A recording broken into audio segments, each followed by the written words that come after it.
ಎಲ್ಲರಿಗೂ ನಮಸ್ಕಾರ.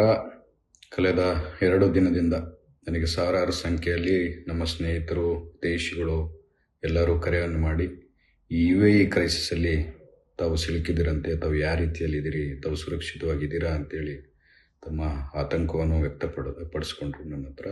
ನಾನು ಎಲ್ಲರಿಗೂ ಹೇಳಕ್ಕೆ ಇಚ್ಛೆ ಪಡ್ತೀನಿ, ಯಾರೂ ಆತಂಕಕ್ಕೊಳಗಾಗೋದು ಬೇಡ. ನಾನು ಸುರಕ್ಷಿತವಾಗಿದ್ದೀನಿ, ನಮ್ಮ ಕುಟುಂಬ ಸುರಕ್ಷಿತವಾಗಿದೆ.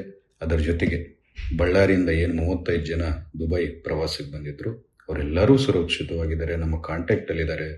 ಅವ್ರಿಗೆಲ್ಲರಿಗೂ ನಿರಂತರವಾಗಿ ಕಾಂಟ್ಯಾಕ್ಟನ್ನು ಮಾಡಿಕೊಂಡು ಅವ್ರಿಗೇನೇನು ವ್ಯವಸ್ಥೆಗಳು ಬೇಕು ಎಲ್ಲವನ್ನು ಮಾಡಿದ್ದೀವಿ. ದುಬೈಯಲ್ಲಿ ನಮ್ಮ ಸ್ಟಾಫ್ ನಮ್ಮ ಆಫೀಸ್ ಸ್ಟಾಫ್ ಯಾರಿದ್ದರು ಅವ್ರನ್ನೂ ಕಳಿಸ್ಕೊಟ್ಟು ಅವ್ರ ಹತ್ರ ಮಾತಾಡೋಕ್ಕೆ ಕಳಿಸ್ಕೊಟ್ಟಿದ್ದೀವಿ. ಅವ್ರಿಗೇನೇನು ವ್ಯವಸ್ಥೆ ಬೇಕು ಅವ್ರನ್ನೆಲ್ಲ ವ್ಯವಸ್ಥೆಯನ್ನು ಮಾಡೋಕ್ಕೆ ನಮ್ಮ ಸ್ಟಾಫನ್ನು ಕೂಡ ಕಳಿಸ್ಕೊಟ್ಟಿದ್ದೀವಿ. ಅದರ ಜೊತೆಗೆ ಸರ್ಕಾರದ ಕಡೆಯಿಂದ ಏನೇನು ವ್ಯವಸ್ಥೆಗಳು ಬೇಕು ಎಲ್ಲ ಮಾಡ್ತಾ, ಅದೇನೋ ಲಿಸ್ಟ್ ಏನಿದೆ 35 ಜನರದ್ದು, ಅದು ನಮ್ಮ ಸರ್ಕಾರದ ಕಡೆಯಿಂದ, ರಾಜ್ಯ ಸರ್ಕಾರದ ಕಡೆಯಿಂದ, ಕರ್ನಾಟಕ ರಾಜ್ಯ ಸರ್ಕಾರದ ಕಡೆಯಿಂದ ಎಂಬಸಿಗೆ ಕಳಿಸ್ಕೊಟ್ಟಿದ್ದೀವಿ.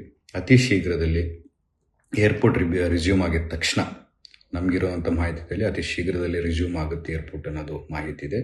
ಏರ್ಪೋರ್ಟ್ ರಿಸ್ಯೂಮ್ ಆಗಿದ ತಕ್ಷಣ ಆ 35 ಜನನ ನಮ್ಮ ಬಳ್ಳಾರಿಗೆ ಸೇರಿದಂಥವ್ರನ್ನ ನಾವು ನಮ್ಮ ರಾಜ್ಯಕ್ಕೆ ಕರ್ಕೊಂಡ್ಬರ್ತೀವಿ ಅಂತ ಹೇಳ್ತಾ ನನ್ನ 2 ಮಾತನ್ನು ಮುಗಿಸ್ತಿದ್ದೀವಿ. ಜೈ ಹಿಂದ್, ಜೈ ಕರ್ನಾಟಕ. ಇನ್ನಷ್ಟು ಹೆಚ್ಚಿನ ಮಾಹಿತಿಗಾಗಿ ಫಾಲೋ ಮಾಡಿ ಬ್ರಿಗೇಡ್ ನ್ಯೂಸ್ ಕನ್ನಡ.